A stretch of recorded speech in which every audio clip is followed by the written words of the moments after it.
is already warming up in here, and I think, are there any fans left back there? I don't know. So I'll try my best to keep you awake. I did not load the super soaker with which I could have sprayed off the crowd, but no, we get a story today that is a beautiful miracle. Beautiful in a way that it is a miracle of grace. What do I mean by that? I mean that this miracle didn't have to happen. That it happened simply because God was gracious and Jesus had compassion. This woman, when she got up that morning, had probably no idea that Jesus would come to her that day and there would be an encounter with God's resurrection power. She didn't ask for this miracle. She simply received God's gracious gift, miraculous new life. So the question for us, do we receive God's gracious gifts of miraculous life? Or are we, like the miracle, or like the widow, are we too stumbling along, expecting death? Let's look at the story. Jesus had been making his way towards Capernaum. This text picks up where last week's left off.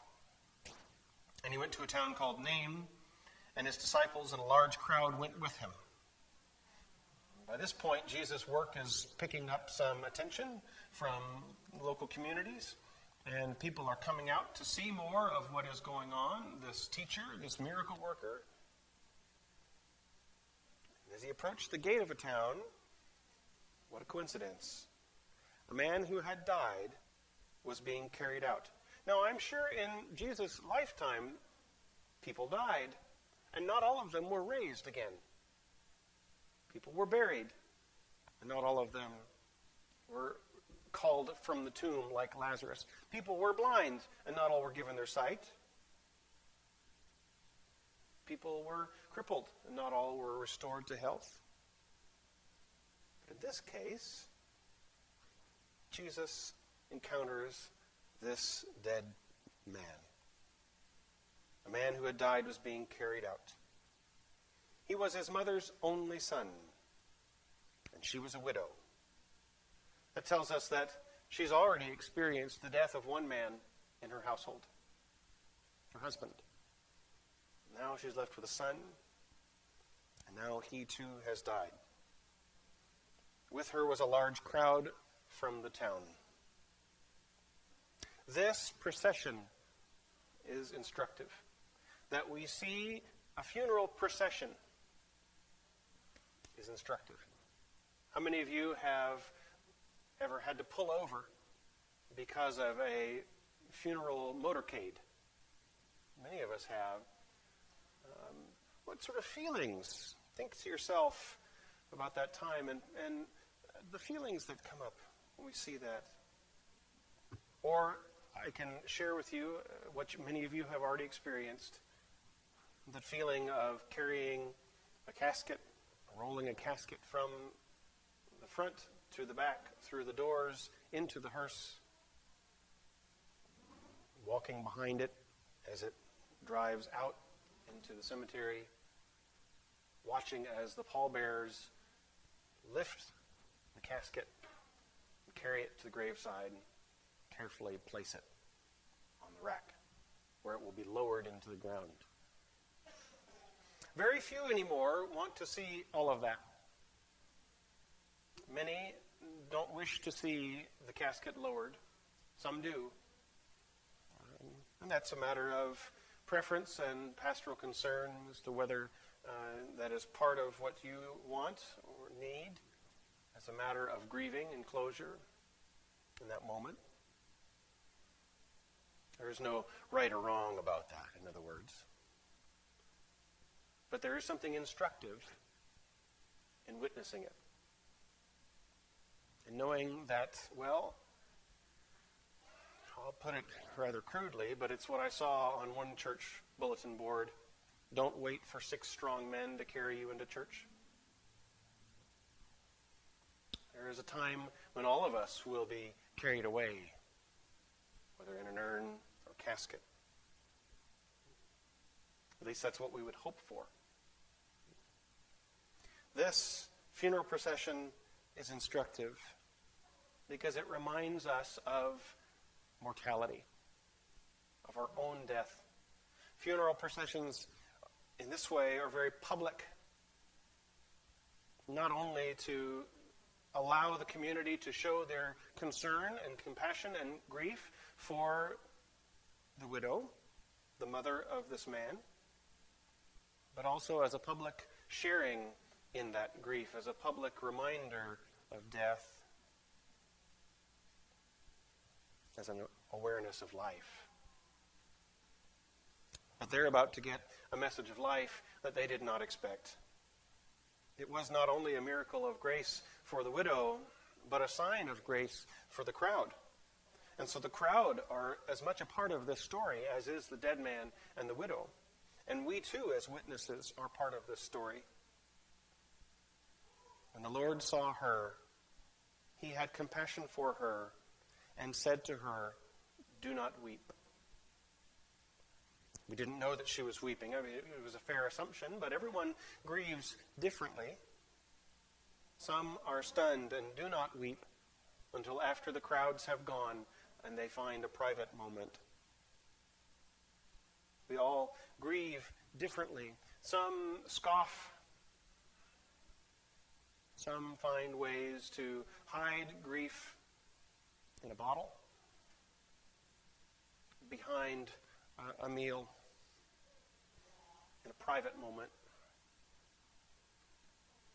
But we all grieve. In this case, the widow was crying. Jesus saw her and had compassion for her and said to her, "Do not weep." Then he came forward and touched the bier, and the bearers stood still. In this moment, there is a pause, a wondering. Why would he do this? Why would he stop the funeral procession? What purpose does it serve? Is he going to perhaps unwrap the dead man and look? Uncover him? Is he somehow going to what? Why would he do this? Now you see, we see it, knowing the end result. But put yourself in the place of the widow, in the place of the crowd. Why would Jesus do such a thing? Perhaps, if you were already aware to his power, you might think there was something going to happen. Perhaps the air was electric and charged with a sense of potential. You know those moments. Something good is about to happen and you can just feel it. He said, "Young man, I say to you, rise." The dead man sat up and began to speak. And Jesus gave him to his mother. At this point, I have to tell you the Frankenstein story.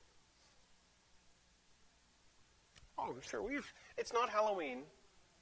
You know, at Halloween, I usually find some way to talk about ghosts or witches or goblins or zombies or vampires or something like that. But we've never really touched on Frankenstein. And in this one is the time for that. You know, it's not really, the monster isn't Frankenstein. Frankenstein was the doctor. His monster was the creation that he made of body parts. His grand experiment in reanimating the dead, bringing it back to life. And even if you've never read the book or even seen a film, perhaps you have a conception of Frankenstein's monster, of this idea. The body is laid out on some sort of rack. And what do they do with the rack next?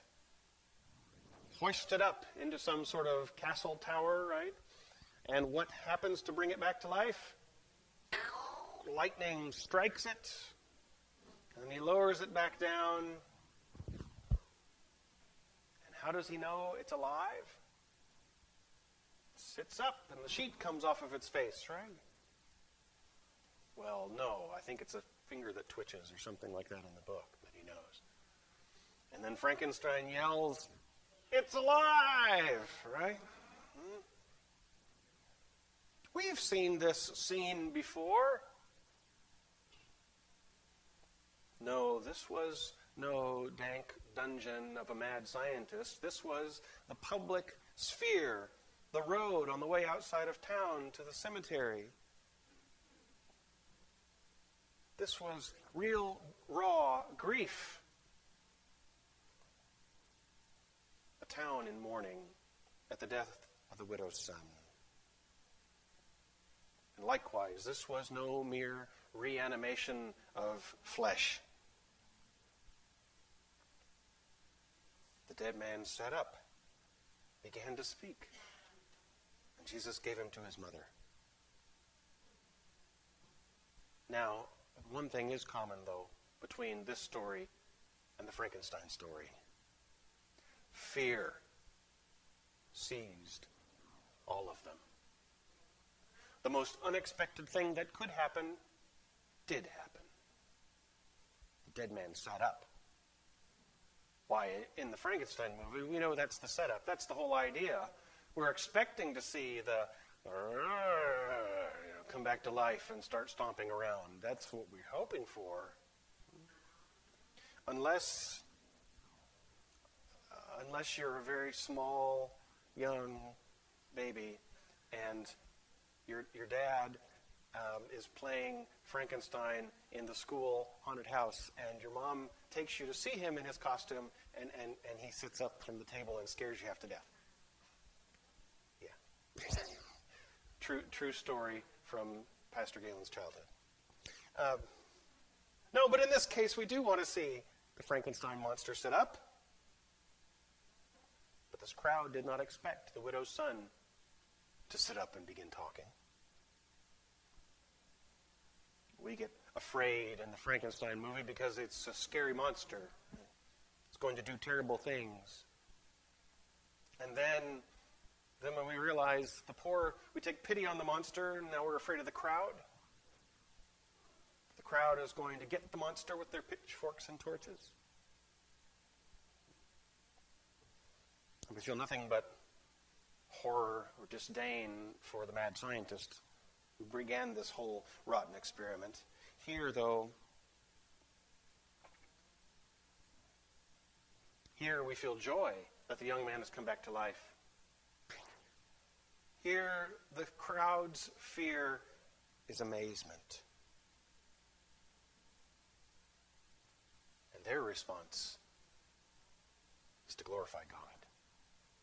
They glorified God, saying, "A great prophet has risen among us, and God has looked favorably on his people." This is why we sang the words of the Magnificat in our opening hymn, Mary's song of praise at God's greatness in their midst. As I began studying this text, I wondered, where today in our society do we hear anyone proclaiming the greatness of God in our midst? Where do we hear that a great prophet has risen among us and God has looked favorably on his people? No, we don't. At least I don't. I hear from many preachers, God has abandoned America. God is punishing America.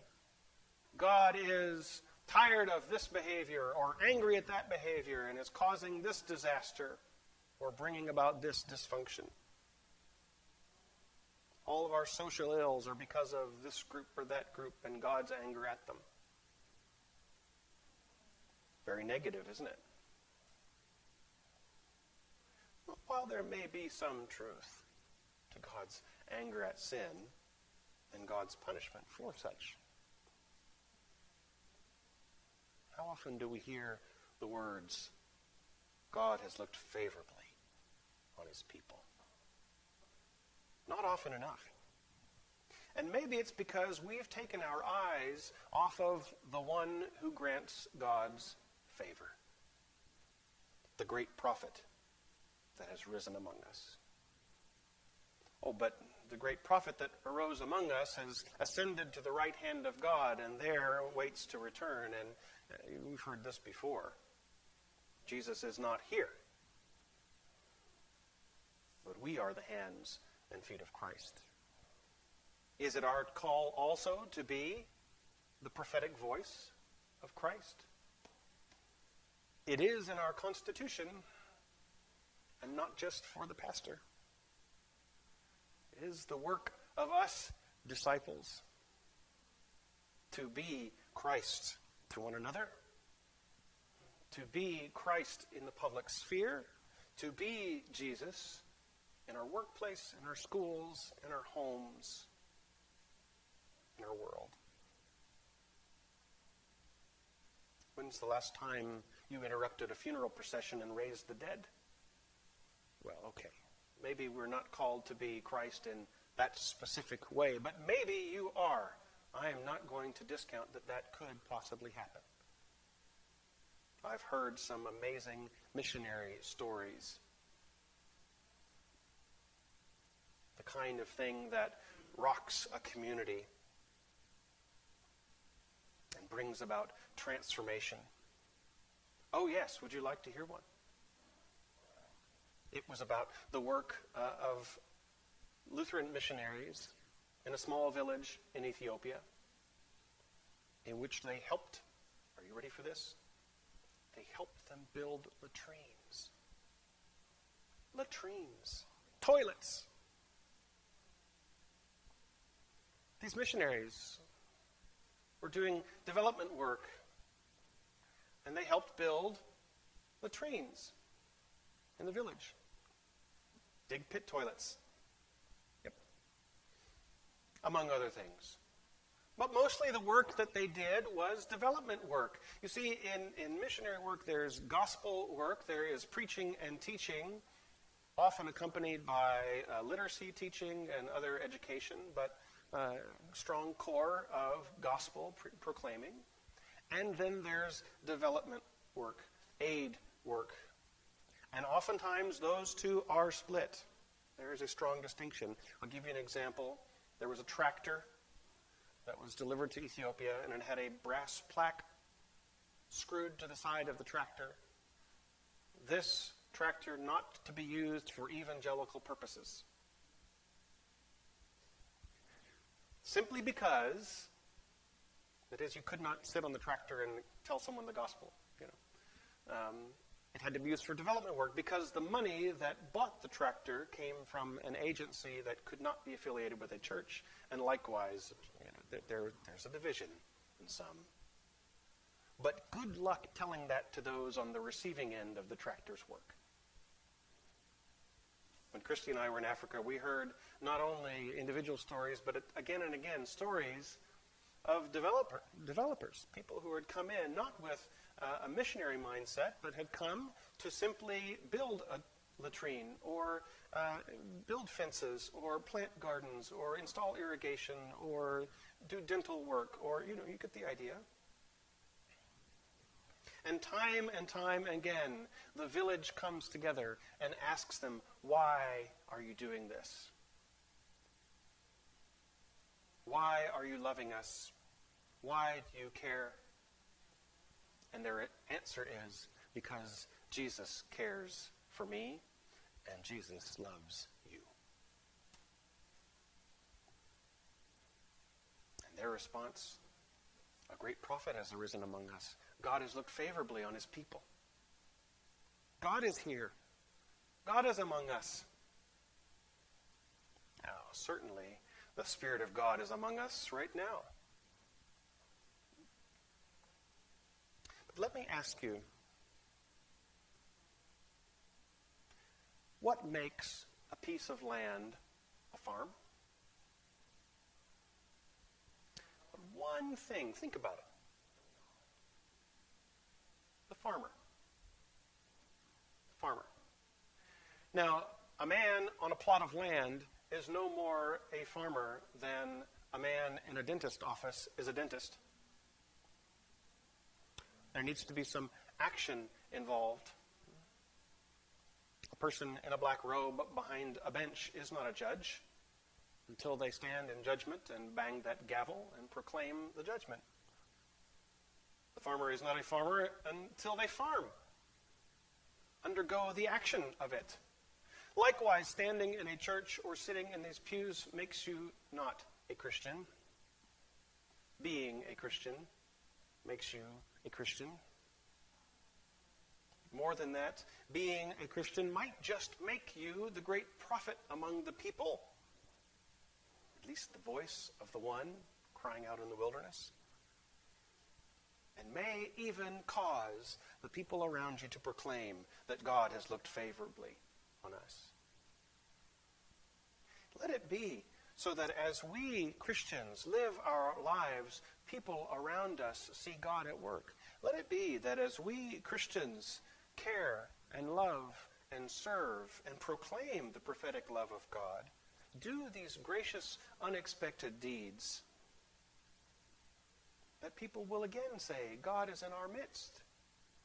God has looked favorably on his people because of the good that we do. Of course, we need to speak out against sin. Of course, we need to stand against injustice. But what sort of low-hanging fruit can you pick first? What are the simple things that you can do?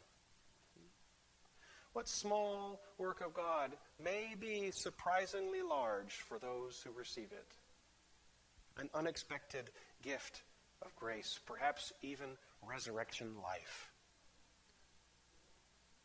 In this case, the whole town expected death. The woman expected death. But Jesus surprised them with life. Be God's gracious gift of life today.